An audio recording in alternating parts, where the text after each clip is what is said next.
Hello, Dave here with emergencyprepguy.com. I appreciate you stopping by. As always, if you get any benefit out of this video, please don't forget to smash the like button, subscribe to the channel, and hit the little bell so you'll be notified when we do future videos. We always appreciate it when you guys do that, as it helps us get the word out. Today, as you can see, I've got my Toyota Tundra behind me, and this is a pretty exciting topic to me because I've been researching, I've been involved in emergency preparedness most of my adult life. And one thing that all of the experts say is if we ever have any kind of a conflict, a military type conflict on the US, one thing that's almost for certain is going to happen is we're going to get an EMP strike to knock out the grid. And so how do you prepare for that?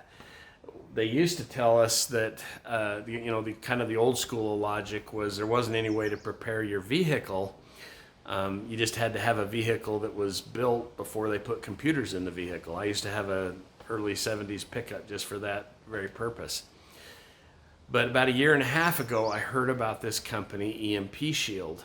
And what they claim is you put one of these units in your vehicle, in each of your vehicles, and they make them also for your home, and you'd have to put one next to your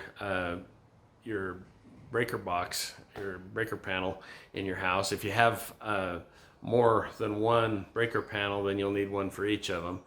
But if an EMP happens, this will protect anything that's plugged into your home also against an EMP. And when I first heard about it, I thought, that sounds, too good to be true.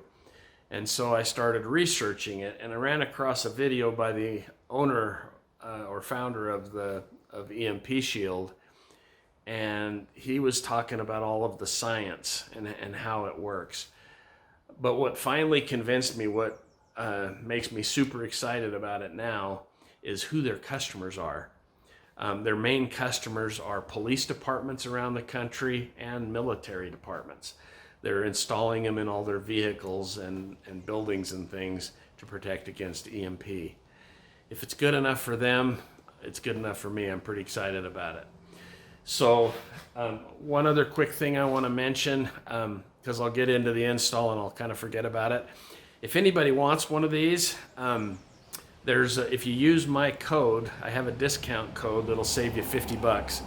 These cost for each unit, depending on what they're for, mid 300s, like 350 up to 370, 380, unless they've changed their prices.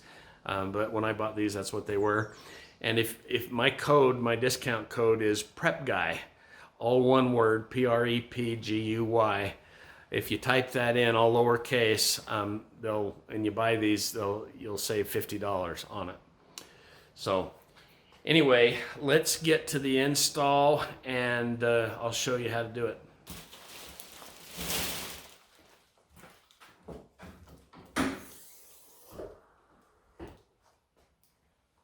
Okay, I've got the battery all taken out. I've set it back in there again, but it's all unbolted. And I've got several options of where I'm going to put it. I'm going to show you all of the options, at least for this vehicle.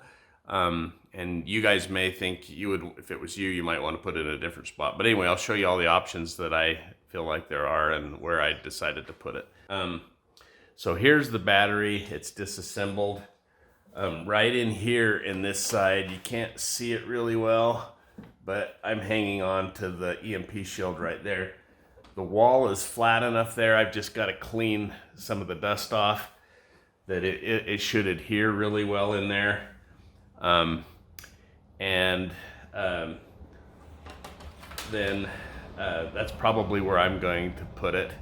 Some other places that are possibles, or at least I thought at first were possibles, right down along in here, but there's some electrical wiring that goes through down there below, and it's not a very even spot to really glue anything. You could get it stuck there okay, but to me that was too iffy. The other place, which probably is the best place, but it's not where I'm going to put it, is if you see right there along the back of the compartment here, but I think I've decided still I'm going to put it back down in here because there's about an inch, about that much space between where the battery is sitting and where the EMP shield is going to be sitting. You just see me removing the battery, and then now I'm going to be cleaning the spot where the EMP shield is going to go, getting it all spick and span. Okay, so now it's time to hook up the wires. The one thing that you want to remember on these is you want to hook up the positive battery terminal first, then you want to hook up the ground, and the last thing that you want to do is hook up the negative battery terminal. Okay, boy, I wished I could work that fast in real life, but anyway, there you see me installing the EMP shield, putting the battery back in, buttoning everything back up. So it really is a simple install. I'm very impressed with how easy it is. If you can see in here, right here, here's the battery, obviously.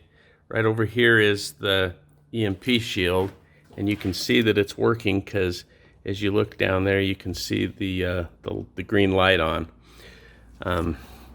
Here, I've got the positive wires zip tied up, and then here's the ground. The ground is attached right here to the frame, and obviously the red wire to the positive terminal, and the black to the negative. And I've got the negative wire zip tied down in there. So that's what a finished install looks like. So thanks for watching the video. I hope that helps, and we'll talk to you in the next video. Thanks.